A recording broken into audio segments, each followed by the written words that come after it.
Continuando a nossa 11ª aula sobre vetores, agora aqui na linguagem C, a gente vai ver um pouco da prática da utilização de vetores, né? E desde a declaração até a utilização de fato, que é com preenchimento, leitura, pesquisa, ordenação e também, né, essa é a primeira parte. Na segunda parte a gente vai trabalhar com strings, né? Porque a gente viu, né, nas aulas anteriores que string é aquele texto e tal, só que a string na linguagem C ela é um vetor de caracteres. A gente vai ver como é que a gente vai trabalhar, né, com essas propriedades da string como vetor de caracteres na segunda parte da aula. Primeiramente tem que saber quais são as características do vetor na linguagem C. Na linguagem C a coisa muda um pouquinho, né, com relação à linguagem Pascal. A gente viu no vídeo anterior que o Pascal ele vai de 1 a 10, já a linguagem C ela não vai de 1 a 10, ela vai de 0 a n-1. Ou seja, eu criei meu vetor, né, int idades. Ou seja, eu criei aqui meu vetor, né, coloquei colchetes. A partir do momento que eu coloco colchetes e coloco um índice, no caso um número inteiro, ele passa a ser um vetor, ele já não é mais uma variável. E aqui eu criei esse vetor de 10 índices, 10 posições. Ou seja, quando eu falo que ele vem aqui de 0 a n-1, significa que o primeiro índice desse vetor não vai ser o índice 1, vai ser o índice 0. E o segundo índice que vai ser índice 1. Ou seja, quando eu tenho aqui, ó, idades, colchete 1, significa que eu estou na minha segunda posição do meu vetor. Então, como ele vai de 0 a n-1, então ele vai de 0 a 9. Por quê?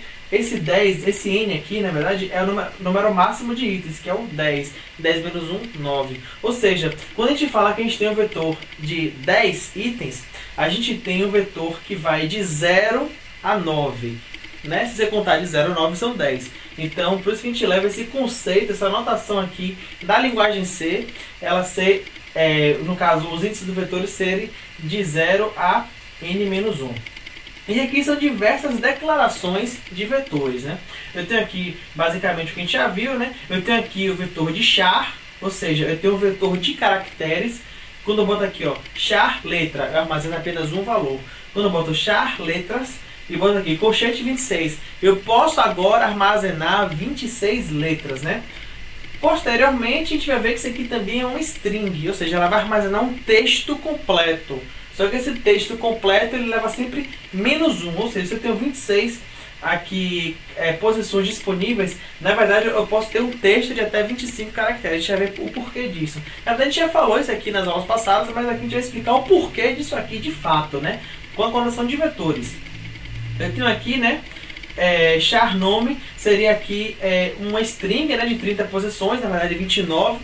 Né? É sempre -1 quando a gente enxerga ele como uma string.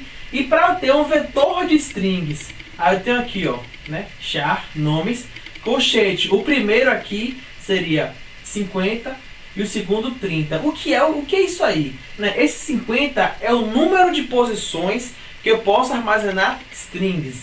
E o 30 significa strings de 30, na verdade 29 caracteres. Ou seja, char nomes 50, 30 significa que eu posso armazenar 50 nomes que vão até 30, na verdade 29 caracteres. Isso aqui também é uma conotação, assim, uma notação de matriz. A gente vai ver isso na próxima aula, né?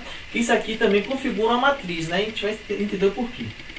E por fim aqui eu tenho uma declaração, né, de números de ponto flutuante. Tenho aqui float notas. Eu tenho aqui, digamos que aqui fosse uma nota de um aluno, né, nota de aluno de faculdade.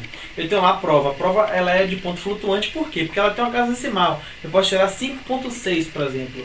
E aí esse número de ponto flutuante, notas aqui, eu posso armazenar nota de 30 alunos. 30 alunos em apenas um vetor. E aí então aqui, ó, 30, né, índices. E aí ele vai armazenar 30 valores. E aí, só para frisar, né, toda string é um vetor de char. E agora que a gente já sabe as características e como declarar nossos vetores, a gente vai de fato utilizá-los. Primeiramente, com o preenchimento de um vetor. Eu posso preencher o vetor de várias formas, no caso eu posso botar valores nele de várias formas. A forma mais simples é você colocar diretamente, índice a índice, os valores no vetor. Digamos que eu criei aqui o vetor idades. Idades, ele é um vetor de números inteiros, ele tem 10 índices, 10 posições, né, livres para você colocar alguma informação nele. Então, eu posso aqui, ó, no vetor idades, no índice 0, que é o primeiro índice, eu coloquei o valor 18. no vetor idades, no índice 1, que é o segundo índice, eu tenho aqui, ó, valor 25. E assim sucessivamente, até eu chegar no idades 9, né, que é o último índice, o décimo índice, é o índice 9, igual a 33. Ou seja, eu posso armazenar diretamente valor a valor, índice a índice, aqui no meu vetor. Assim como eu posso também digitar diretamente do meu teclado aqui no meu vetor. Eu tenho aqui, ó, printf, digite a idade. E aí aparece lá na tela, digite a idade. Eu digito a minha idade, dou enter. E aí ele vai fazer o quê? Ele vai ler aqui, ó, scanf, %d. Ou seja, eu vou ler um valor de número inteiro. Esse i aqui, comercial, a gente já sabe, né? Que é para justamente armazenar o que foi digitado numa variável. No caso aqui, o vetor. Eu tenho aqui idades na posição no índice 0. E aí, o que eu digitar no meu teclado, automaticamente vai direto aqui para meu vetor. Assim também posso fazer com a idade no índice 1, idade no índice 9, né? Até lá. E quando a gente vai começar a trabalhar com isso, a gente já se depara com alguns erros comuns que a gente comete quando a gente está aprendendo e tal, né? Erros comuns na utilização de vetores, né? E a gente vai aqui, por exemplo, criar um vetor e utilizá-lo, no caso, atribuir o valor nele como se fosse uma variável. A gente esquece de explicitar o índice que a gente quer atribuir tal valor, né? Eu crio aqui o vetor índice, o vetor idades com 10 índices. E aqui, na hora que eu for atribuir um valor, eu não coloco, eu não explicito o índice. Isso aqui é errado, isso aqui ele não vai, no caso, ele vai causar uma falha catastrófica, talvez ele nem compile. E aqui também, né, eu tenho aqui outro erro bastante comum, que é você adicionar um valor fora, no caso, no índice, fora da faixa de índices daquele vetor. Se eu tenho um vetor de 10 índices, ele vai de 0 a n-1, ele vai de 0 a 9. O vetor aqui no índice 15, ele não está na faixa, no caso, o índice 15, ele não está na faixa, no caso de 0 a 9. Para eu atribuir no índice 15, eu teria que ter um vetor de no mínimo 16 posições para poder colocar aqui idades 15, né? Como eu não tenho, no caso, meu vetor é menor do que isso, ele também vai causar um erro, né? Vai causar uma falha catastrófica, vai causar um erro no programa, né? Porque eu excedi aqui a faixa de valores dos índices do meu vetor. E agora a gente vai preencher nosso vetor, né, de uma forma mais rápida, de uma forma mais elegante, que é utilizando a estrutura de repetição.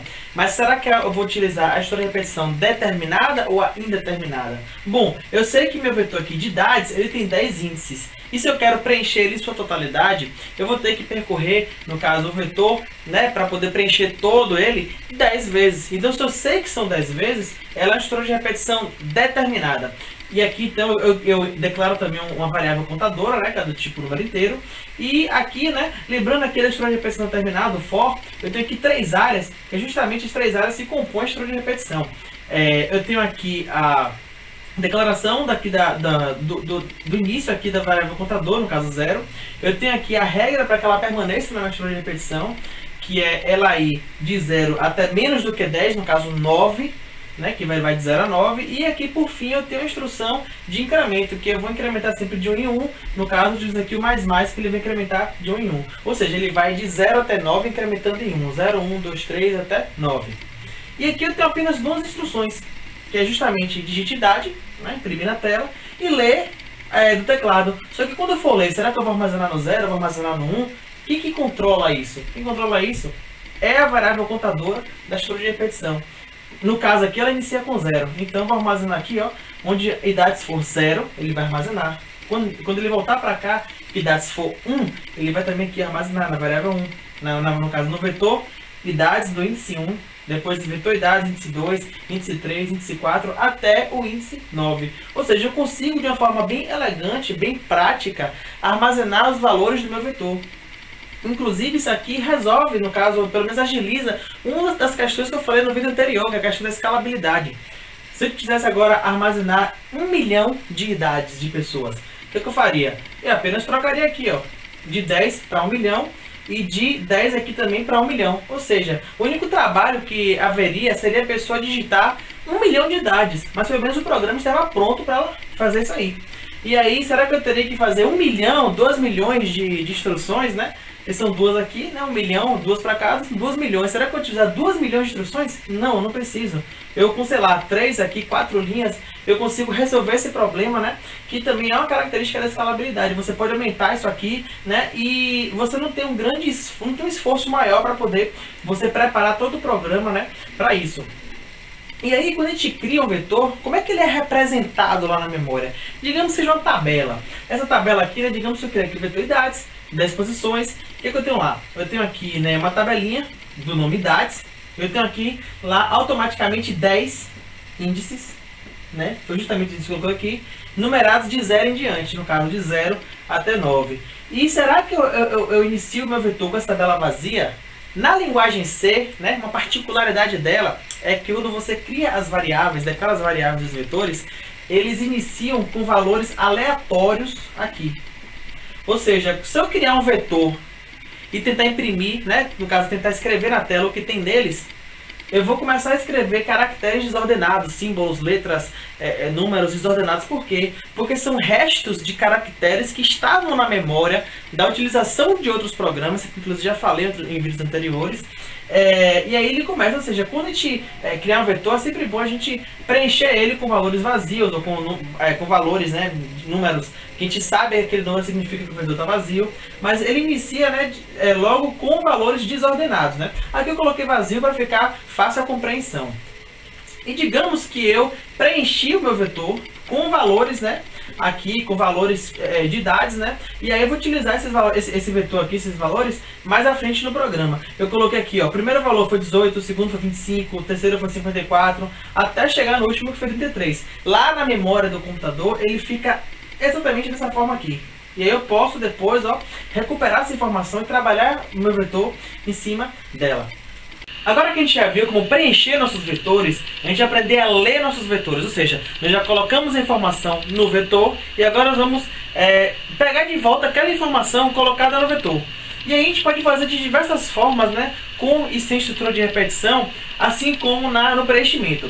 Bom, eu tenho aqui a forma mais simples, né, que é você utilizar o vetor diretamente com o seu índice, né? E aqui eu vou imprimir, né, meu vetor é de números inteiros, então eu vou aqui imprimir com o operador aqui de inteiros e vou explicitar aqui, ó, no vetor o meu índice, ou seja, eu vou imprimir o índice 0, no caso, o primeiro índice do meu vetor. Eu vou imprimir aqui, ó, o meu segundo índice, que é o índice 1 do vetor, até o índice 9, que é o 10º e último índice do meu vetor. Ou seja, eu posso fazer diretamente como se fosse uma variável mesmo, né? Porque o vetor, na verdade, é uma coleção de várias variáveis, né? Então, eu posso utilizar diretamente dessa forma. Assim como também eu posso criar uma estrutura de repetição para ler o meu vetor, da mesma forma que eu utilizo a estrutura de repetição para preencher meu vetor. Eu tenho aqui a estrutura de repetição, que ela vai de 0 até 10 e de 1 em 1. E eu tenho aqui, ó, ele vai justamente imprimir na tela, esse barra N aqui, ele vai descer uma linha, né? Vai imprimir assim, linha, linha. O vetor idades com o contador aqui, ó, em jogo. 0, depois 1, depois 2, depois 3. Ou seja, ele vai percorrer o vetor e imprimindo um a um, no caso, para poder mostrar todos os itens daquele vetor.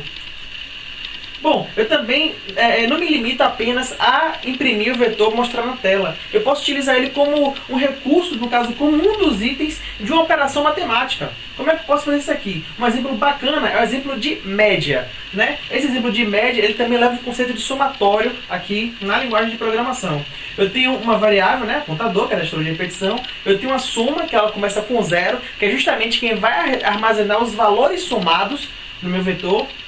E eu tenho aqui meu vetor de idades, né? E tenho por fim aqui uma variável de número de pontos flutuante chamada média, né? Ou seja, ela vai armazenar valores quebrados ali, com valores com itens decimais, como 5.6, 6.7.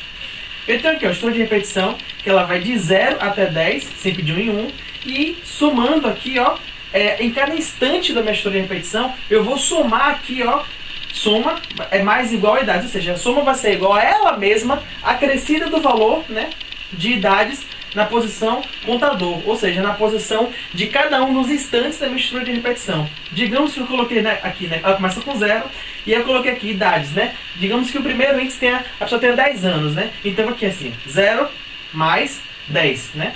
Que é ele mesmo mais 10. Beleza, ele agora tem 10. Digamos que ele volte para cá, inicie um outro ciclo aqui da estrutura de repetição. Eu vou ter aqui, ó, digamos que a próxima tem 15 anos.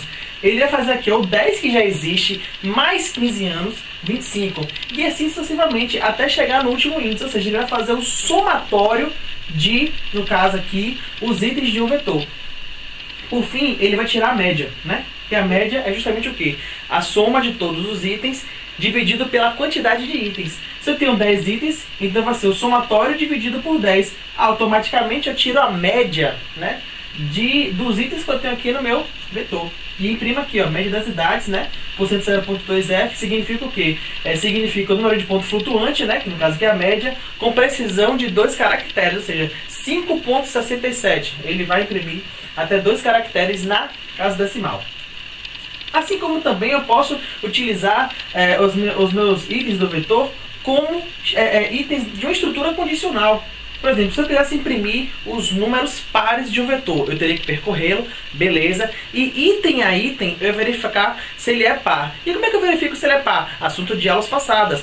Eu divido um número por 2 e se o resto da divisão for 0, então o número é par, senão ele é ímpar. E aí como é que eu faço isso aqui? Bom, o for é o mesmo, e aí eu tenho aqui, ó, dentro da minha estrutura condicional eu tenho idades, contador, ou seja, esse valor daqui que está em jogo agora, nesse instante da estrutura de repetição, resta a divisão por 2 é igual a 0?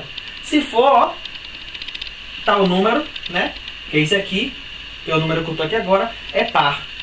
No caso, se ele for ímpar, ele não vai fazer nada. Mas eu poderia botar aqui um else, botar um senão e falar, ó, se ele for par, ele imprime, você é par. Se não, imprime, você é ímpar, né? Poderia fazer, mas eu não coloquei. Aqui ele simplesmente imprime os números pares.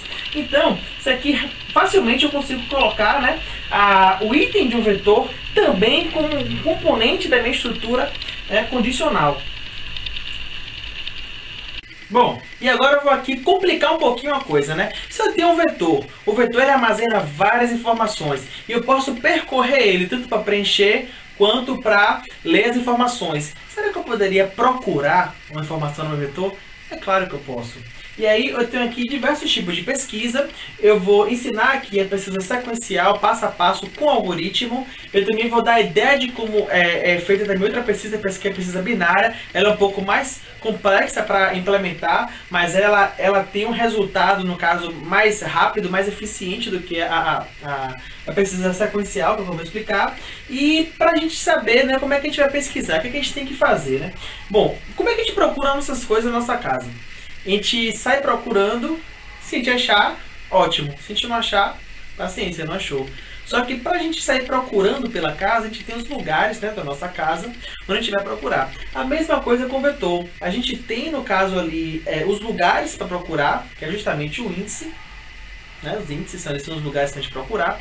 E a gente tem a coisa a procurar, que é o valor passado. Né? A gente vai comparar os valores do índice para saber se aquele índice é igual ao que a gente está procurando. Se for, ótimo, achou. Se não for, não achou. Então é assim que a gente procura essas coisas na vida real. A mesma coisa a gente vai utilizar na programação. A gente vai utilizar esse algoritmo, que é um algoritmo de vida real, na nossa programação. E eis aqui o algoritmo de pesquisa ou de busca sequencial, né? Que ele vai percorrer ali um a um até encontrar. Eu tenho aqui, o que eu tenho aqui de diferente, né? Eu tenho um contador, que todo mundo já sabe, né? Que é da estrutura de repetição. Eu tenho aqui o item a ser pesquisado. No caso, é uma variável que eu armazenei algum valor nela, né? Digamos que eu tenho ficticiamente alguma coisa nela. Eu tenho aqui idades, né, que é o vetor, e tenho aqui achou igual a 0. Vocês lembram que a variável de número inteiro ela pode assumir propriedades lógicas quando eu estiver usando ela na condicional? Por exemplo, eu tenho aqui achou igual a 0. Se eu colocar aqui, ó, se achou, ele vai retornar falso, ele vai para o else. Por quê? Porque achou igual a 0. Mas se ele fosse um valor diferente de 0, ele iria para, né, o bloco principal do if. Né? É como se fosse verdadeiro. Esse 0 aqui é como se fosse falso. Então, se eu colocar ele aqui achou igual a 0, significa o quê? Significa que ele não achou ainda. Então eu inicio a minha busca dizendo eu não achei. Eu não achei, meu vetor é esse, o que eu quero procurar é esse. E quem vai me indicar o que eu já percorri é esse de cá. Ou seja, cada variável tem um propósito nesse algoritmo. Eu tenho aqui, né, o for de sempre, né, indo de 0 a 10, de 1 em 1. E a única coisa que eu vou fazer é o quê? É comparar se o que está aqui no meu vetor idades, nesse momento do contador, é igual ao item que eu estou procurando. A partir do momento que ele encontrar, né, ou seja, que ele verificar que é igual, ele vai encontrar. E o achou, ele vai ser igual a 1. Então ele vai pesquisando, né? A partir do momento que ele achar, ele vai dizer, né, que achou com isso aqui. E no final, né, se achou, aquilo que eu estava falando, né, anteriormente, ou seja, se isso aqui é diferente de 0, ele vai, ó, seu item está presente no vetor. Se não, ó, seu item ele não está presente no vetor. Ou seja, eu fiz uma busca no meu vetor procurando um item qualquer. Só que, será que essa é a melhor forma, né, para se pesquisar? Talvez não. Por quê? Funcionar, funciona, mas não é da melhor forma, né? Porque quando você procura uma coisa na sua casa, depois que você encontra, você continua procurando nos outros lugares? Não, você para, né? Nesse caso aqui, o vetor ele vai continuar procurando até, no caso, mesmo depois de ter achado, até terminar ele. E aí, como é que será que a gente pode interromper essa procura caso ela encontre, né? Então isso aqui é a melhoria que eu vou trazer para vocês aqui agora nesse algoritmo, né? É justamente essa melhoria para interromper a busca e não consumir recursos do computador enquanto no caso quando eu tiver achado o item que eu estou procurando, né? E aí, né, eu vou trocar esse valor de 0 para 1. E haverá também uma outra condição para, né, que vai estar envolvida nessa solução de você parar a busca. Que aqui, ó, que está descrito aqui nesse código. Ele é um pouco maior, né? Ou seja, ele é um pouco mais assim, difícil de implementar com relação ao anterior, mas ele tem um resultado muito melhor. Eu tenho aqui, de diferente, o que eu tenho aqui? A única diferença nas variáveis é que eu defini o contador igual a 0. O resto continuou tudo mesmo. Não achei ainda. Aqui onde estão as coisas que eu quero procurar. Aqui é o item que eu quero buscar. E aqui é o instante onde eu estou procurando. Eu começo com 0. Por quê? Porque agora eu não vou mais utilizar uma estrutura de repetição determinada. Eu vou utilizar agora uma indeterminada. Por quê? Eu não vou usar mais uma determinada. Determinada é quando a gente sabe quanto vai pesquisar. Indeterminada, eu não sei quantas vezes eu vou pesquisar. No caso, quantas vezes eu vou repetir aquilo. Eu posso encontrar na primeira vez, né, logo no primeiro índice que eu procurar. Eu posso encontrar ele no meio do vetor. Eu posso encontrar ele no fim do vetor, na última posição. Ou seja, eu não sei quantas vezes eu vou repetir.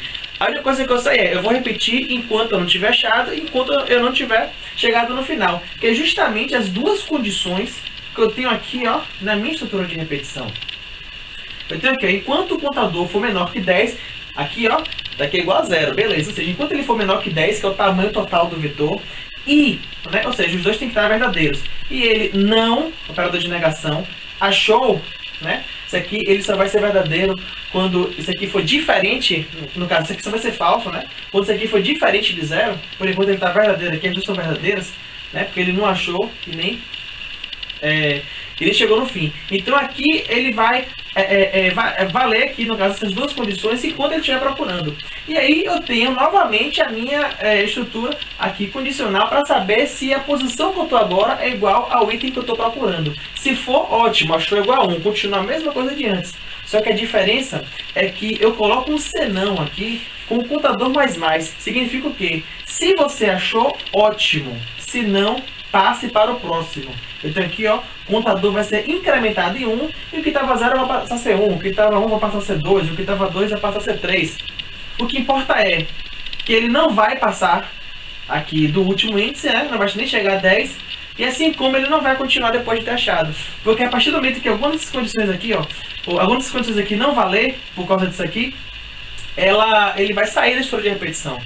E aí, novamente, ó, ele vai dizer aqui, ó, se você se achou, né, no caso, isso aqui foi diferente de 1, ou seja, se achou aqui nesse momento, seu item está presente no vetor. Se não, ele não está presente no vetor. Ou seja, com isso aqui, a gente resolve esse problema de você não conseguir parar depois que você achou. Agora você consegue parar depois de você procurar. Depois que você achou, né? Justamente isso aqui é o diferencial para você conseguir, né, parar a busca depois de você ter achado.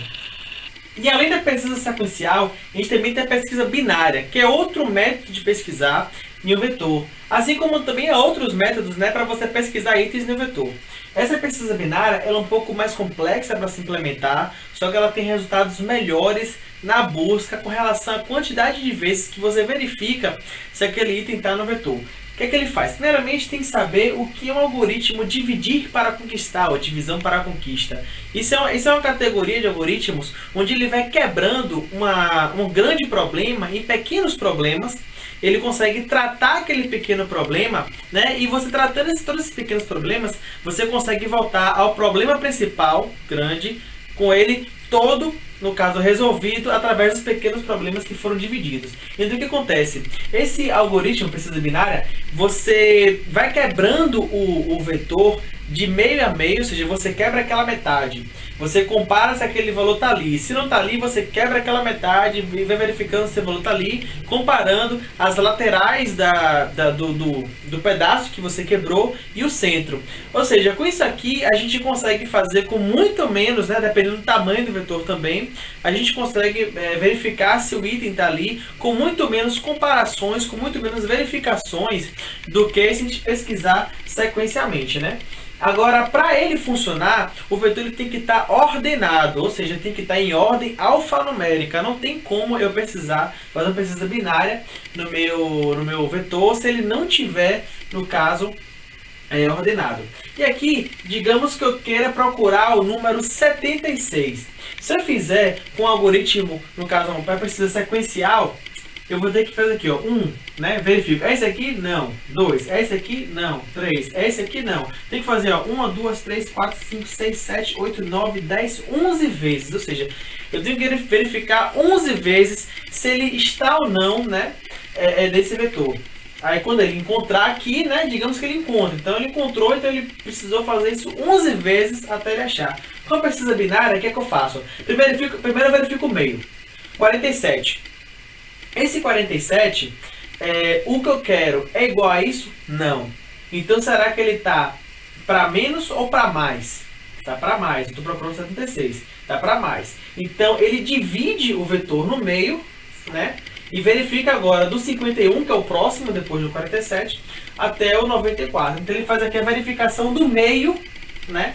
Desse aqui. Ou seja, ele dividiu esse aqui por 2 e verificou o meio novamente.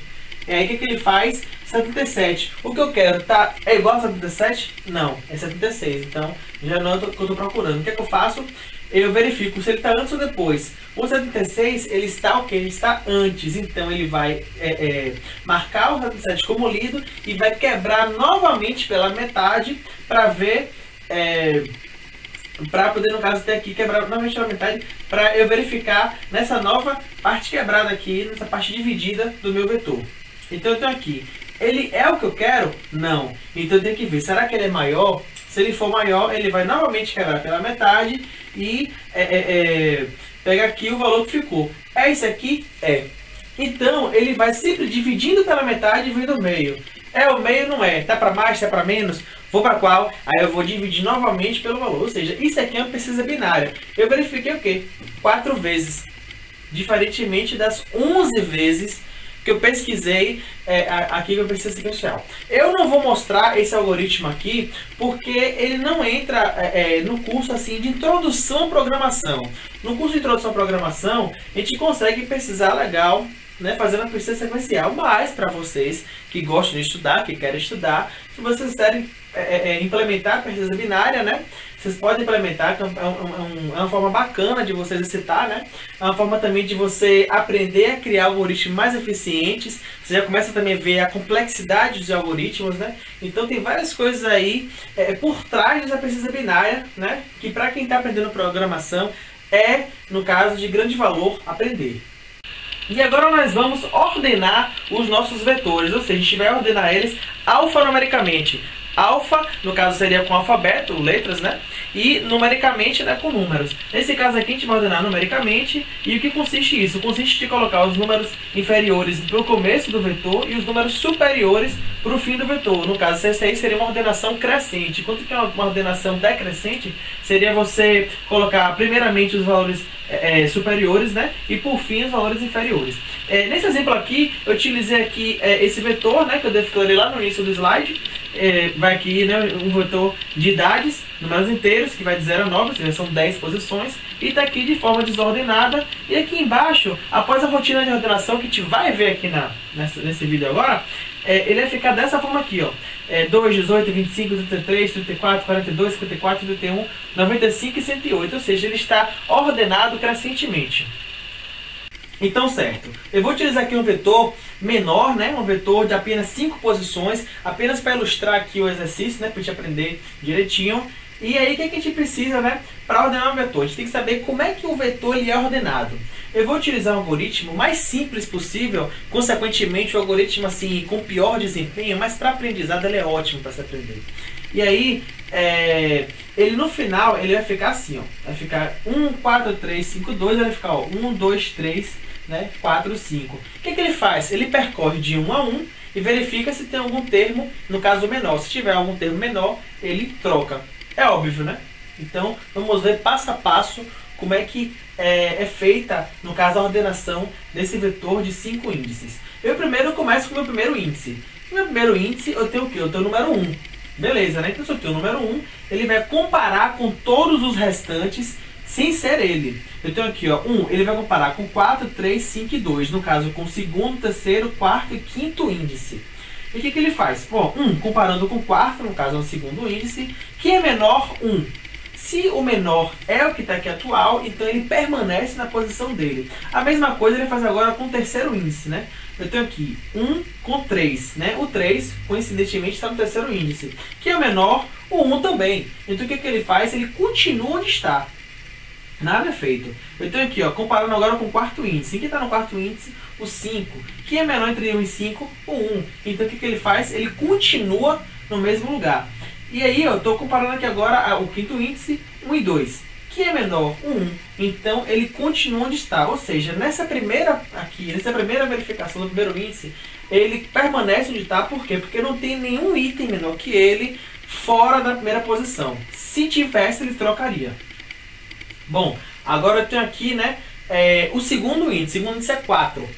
Ele agora vai fazer a verificação com todos os restantes após ele e não contando com ele. No caso, eu estou aqui no meu segundo índice, ele vai fazer a verificação com 3, 4 e 5, né? O índice 3, 4, 5. E ele vai fazer aqui, ó, a verificação que eu tenho no meu índice 3, 4, 5, eu tenho 3, 5 e 2. Então vamos lá, ó. 4 comparado com 3, ou seja, o segundo índice comparado com o terceiro índice. Quem está no segundo índice? 4. Quem está no terceiro índice? 3. Então 4 comparado com 3, quem é menor? É o 3. Então o que ele faz? Eles trocam de posições, né? O que passa a ser 3, né, é 4, e o que passa a ser 4 é 3. Eles trocam de posições, né? Então o que está no índice de 1 vai para cá, e o que está no índice de cá vai para cá. Depois ele vai verificar com o quarto índice, né? Quem está lá é 5. Entre 3 e 5, que é o menor? 3. Então ele não troca de posição.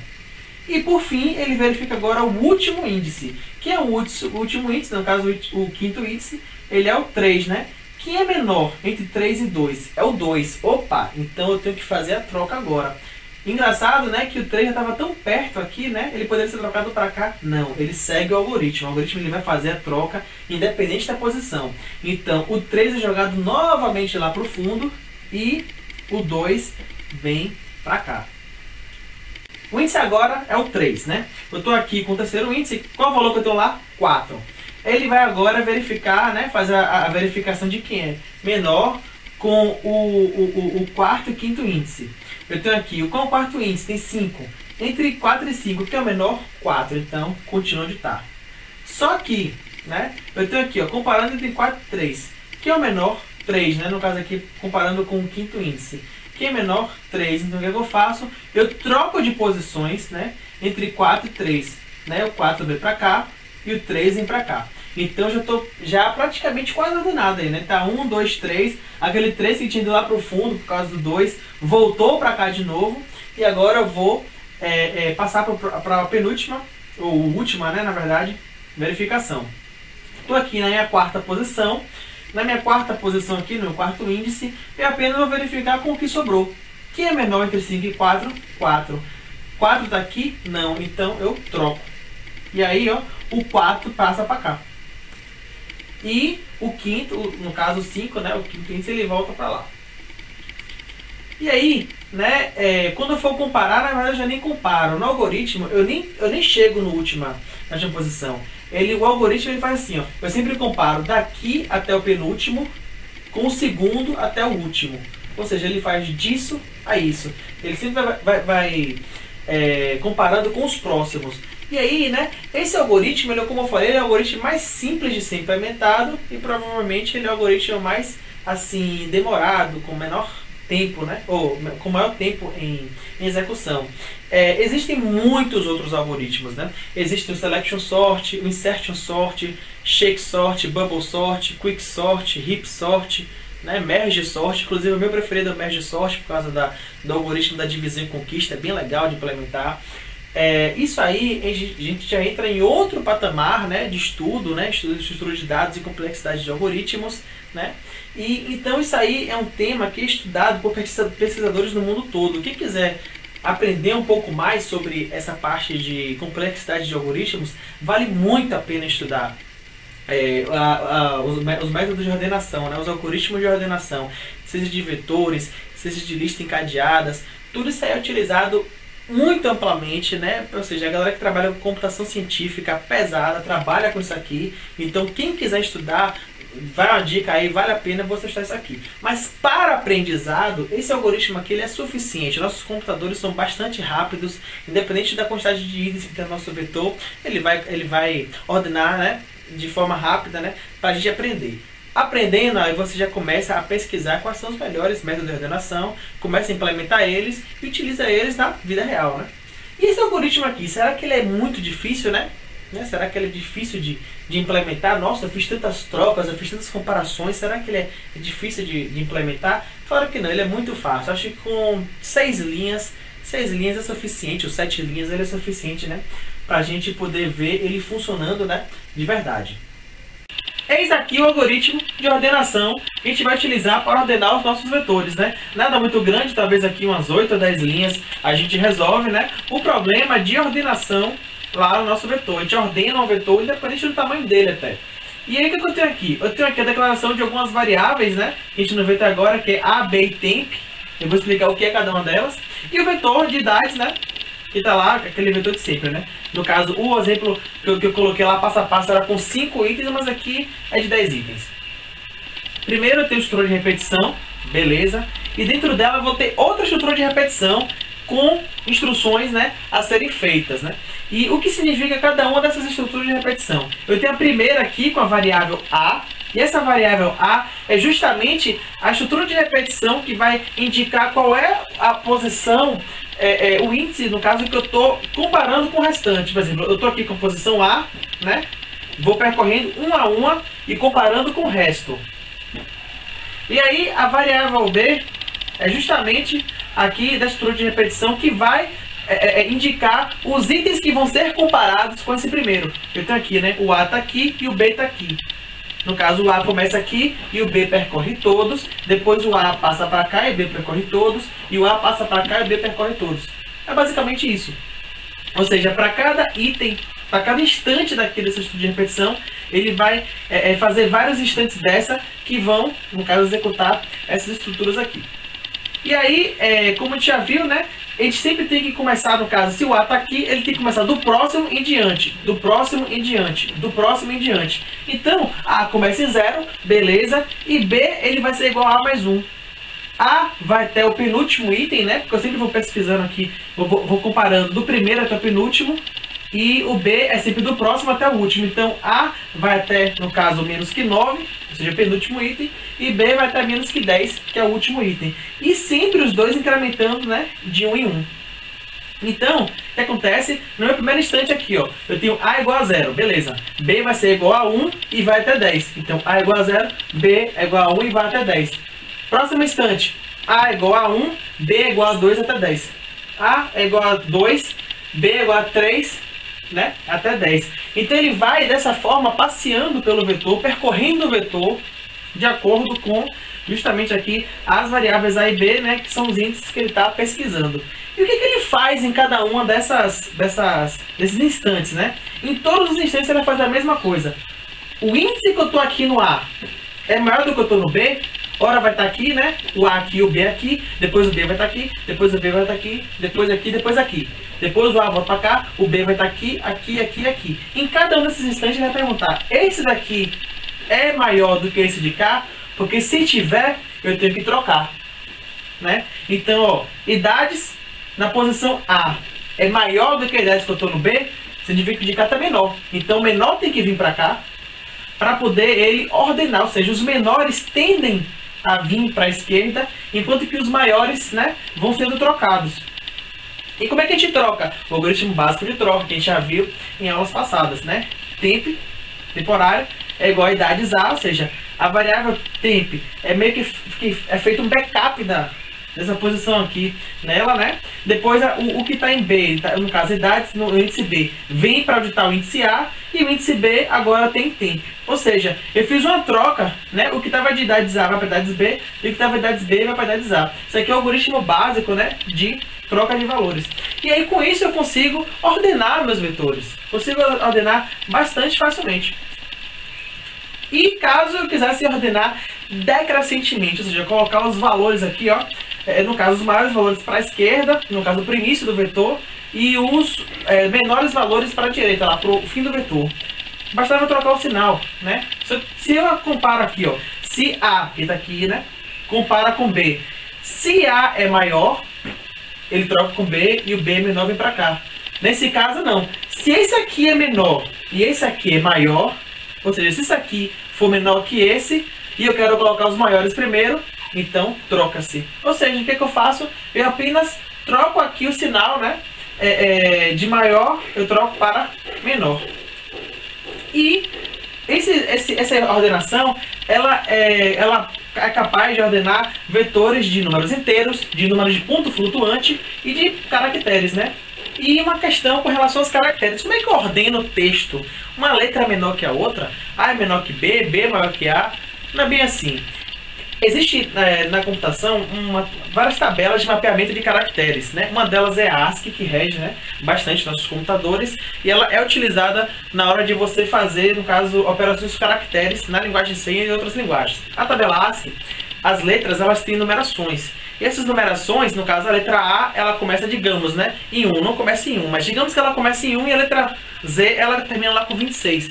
Então, se eu for comparar uma palavra que começa com a letra A e outra que começa com a letra C, eu não estou comparando A com C, eu estou comparando 1, que é a letra A, a primeira letra, com 3, né, que é C, a terceira letra. Então, eu não estou comparando A com C, eu estou comparando 1 com 3. Então, é basicamente isso que a gente faz na hora... Isso não, é o que o computador faz na hora dele ordenar um vetor de caracteres. Agora, a gente falou no início do vídeo que toda string é um vetor de char, né? Inclusive, isso também já foi falado nas aulas anteriores, né? Na aula que eu falei sobre string, manipulação de textos. Isso aqui, eu falei também que os strings são vetores de char, né? E qual é a diferença, né, de um vetor de char e de um string, né? Que eu já falei na aula passada com relação ao símbolo \0, então barra invertida 0. E agora vai ficar um pouco complicado, né? Portanto, espero que todo mundo aqui consiga entender o que eu vou passar aqui, né? Que é justamente o tratamento de um string como um vetor de caracteres, as diferenças de um string e um vetor de caracteres, né? Então essa aqui já é a segunda parte da nossa aula aqui, né, de vetores na linguagem C. Bom, para eu começar a falar sobre os vetores de caracteres e as strings, eu preciso falar de uma coisinha antes, que é o flush stdin. Ele é um procedimento na linguagem C, ele vai limpar o buffer do teclado. Isso é bastante confuso para quem está começando a programar, né? Aí em C, quem está estudando essa parte de strings e caracteres e tal, né? E esse comando, ele limpa o buffer do teclado, e eu vou explicar aqui onde se implica, né? Eu tenho aqui um exemplo onde eu tenho um vetor de caracteres, chamado letras, né? De 10 posições, e eu tenho aqui meu contador, vou percorrer o meu vetor 1 a 1, de 0 a 10, 0 a 9, e eu vou aqui, ó, digitar o caractere. Aí eu vou colocar lá, ó, caractere, sei lá, X. Aí dei Enter. Aí quando eu for digitar aqui, ó, próximo caractere, C, né? Depois F, depois L. Ou seja, ele vai armazenando os caracteres, né, no meu vetor de caracteres. Mas será que isso realmente acontece? Não, isso não acontece. Por quê? Porque quando você pressiona o Enter em si, ele é um caractere da tabela ASCII. E aí o que acontece? A linguagem C, ela tem essa peculiaridade. Quando você aperta o Enter, e coloca para ele fazer esse tipo de instrução aqui para armazenar um caractere e depois outro caractere, esse enter ele vai tomar o lugar do próximo caractere. Ou seja, aqui na minha estrutura de repetição, eu tenho aqui o contador, ele começa no 0, né? O 0 vai receber, digamos que a letra X, né, que eu colocar. Quando eu pressionar o enter, eu não vou perceber, mas na verdade ele colocou o enter na posição 1 e o contador já está na posição 2, que é a terceira posição. Aí digamos que eu coloco lá X, C, L. Fica X, depois Enter, depois C, depois Enter, depois L. Ou seja, o Enter ele vai para o vetor como se fosse um caractere. Como se fosse um caractere lá da tabela ASCII mesmo. E quando eu vou imprimir na tela, ele imprime espaço vazio, que é justamente uma linha que desce.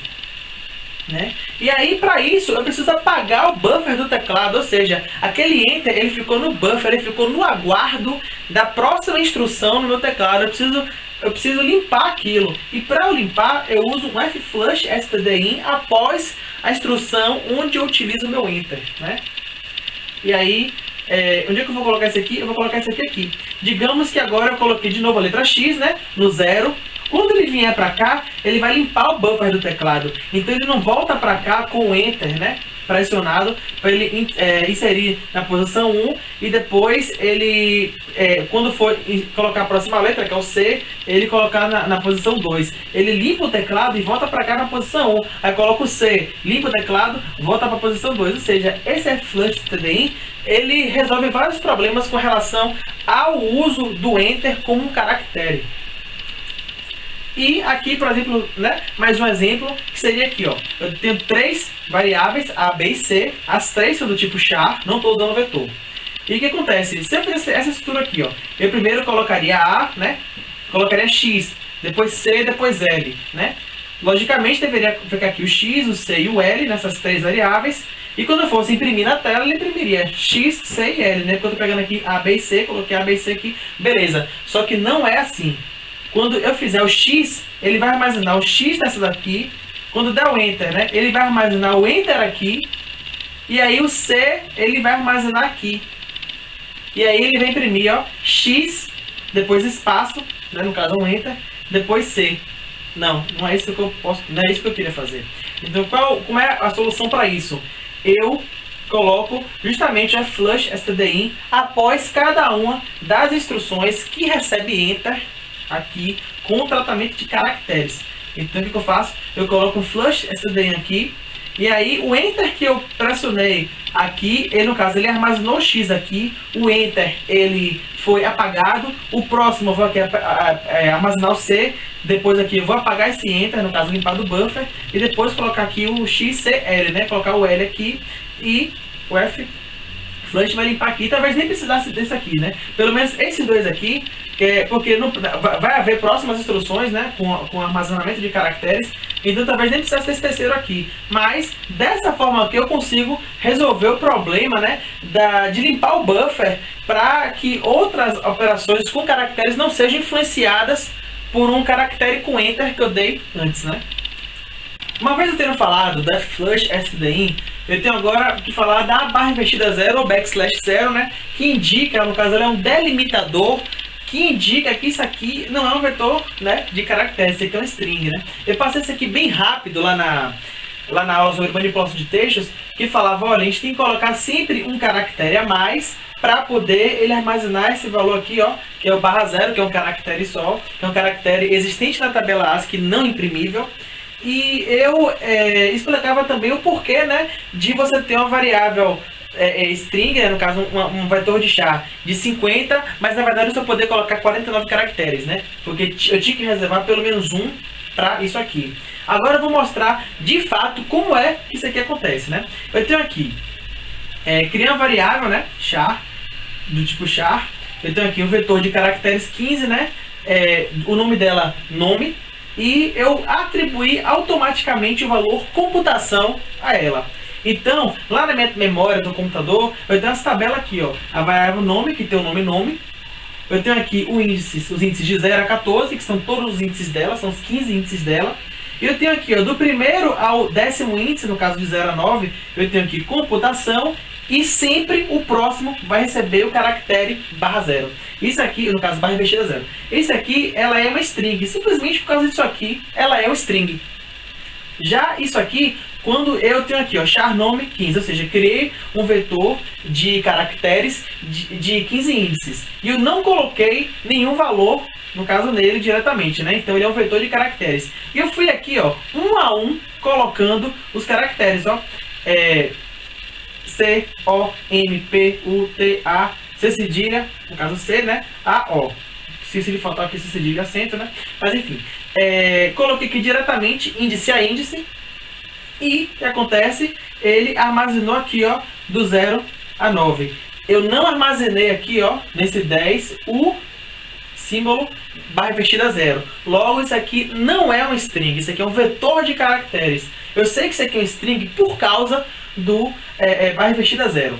E aí, para eu trabalhar com strings, né, só para lembrar aqui um pouquinho, o que eu tenho que fazer, né, para trabalhar com strings? Eu tenho que fazer um include aqui de mais uma biblioteca, além da stdio e da stdlib. Eu tenho que importar aqui, ó, a tabela string, a tabela não, o cabeçalho string.h, né, o header, e essa biblioteca, e as funções básicas para eu manipular minhas strings, né, de leitura e escrita, né. Eu tenho aqui o scanf e o printf, que é justamente aqui, ó, com o operador %s, eu vou armazenar o que eu digitei em uma variável, não preciso de comercial, assim como eu vou imprimir o que está na variável, no caso o vetor de char, que é uma string, sem o comercial. Assim como eu também posso utilizar aqui, ó, gets, a variável, getString, e putString na variável. É a mesma coisa para o outro, mas por um padrão é melhor sempre utilizar isso aqui, ó. Geralmente a galera usa isso aqui, ó. E aí, caso eu imprima isso aqui na forma de string, isso aqui é um vetor de caracteres. Por quê? Porque eu não tenho aqui o \0, eu não tenho ali a barra invertida 0. Se eu for imprimir isso aqui como string, ele vai fazer o quê? Ele vai imprimir todo esse vetor. Isso implica que ele vai imprimir o que tem aqui. Nessa tabela está vazia, mas quando a gente cria uma variável, eu já falei isso aqui várias vezes, quando a gente cria uma variável, ela começa com sujeira na memória de outros programas. Então, quando eu for imprimir, ó, não sei se vai dar para ver, tá bem pequenininho, mas vai você ver, ó. Tem aqui computação e tem aqui C cedilha, traço, interrogação, vazio, aspas, ou seja, tem uma certa sujeira aqui, né, na nossa linha aqui dentro do código. Então, como é que eu resolvo isso aí? Basicamente colocando /0 aqui no final. Quando eu coloco isso aqui, o que significa? Ele vai imprimir corretamente. Por quê? Porque quando eu imprimo uma string, né, ele vai imprimindo caractere a caractere até achar esse /0. Por isso que a gente chama de delimitador. Ele impõe um limite a esse vetor de caracteres para ele ser tratado como uma string. E aí então aqui, ó, imprima string, né, de nome, na verdade eu coloquei dados aqui, houve um erro, né, mas eu vou editar isso aqui antes de postar o vídeo no site. E o que importa é, quando eu for imprimir aqui, ó, ele não vai imprimir a sujeira que tem daqui para lá. Por quê? Porque houve um delimitador para parar a cadeia aqui, né, do vetor e falar, olha, você vai imprimir daqui até aqui. Daqui até aqui eu garanto que são string. Quando não tem isso aqui, ó, isso aqui tudo é um vetor de caracteres. E vetores de caracteres já vimos, né? Agora a gente vai ver vetores de strings. Vetor de string, eu levo um conceito que a gente ainda vai ver, que é o conceito de matriz. É quando eu tenho aqui um vetor de vetores. Eu vou ter aqui um vetor de string. Um vetor de string, ele é aqui, ó. Eu levo aqui o primeiro valor aqui de índices é a quantidade de strings que eu vou ter. E o segundo é a quantidade de caracteres em cada string. No caso, se eu tenho aqui 10, ela vai suportar até 9 caracteres. Por quê? Por causa do /0. A gente já sabe, agora a gente já entende por que disso. Ah, mas eu quero tratar isso aqui como vetor de caracteres. Então ele realmente vai ter 10 posições. Ah, mas eu quero tratar ele como string. Então ele tem 9 posições. E para eu preencher o vetor de strings, basicamente é a mesma coisa com relação ao vetor de caracteres. Quando for armazenar caracteres, o vetor de número, quando for armazenar números, eu vou colocar aqui. A única diferença é que eu vou utilizar o %s, né, para contar, no caso, para valer a string. E aqui, ó, eu não uso o comercial na hora de ler, né? Porque a gente não usa isso com string. Só usa em outros tipos de dados. A mesma coisa para ler, né? Printf, eu vou ler aqui, né?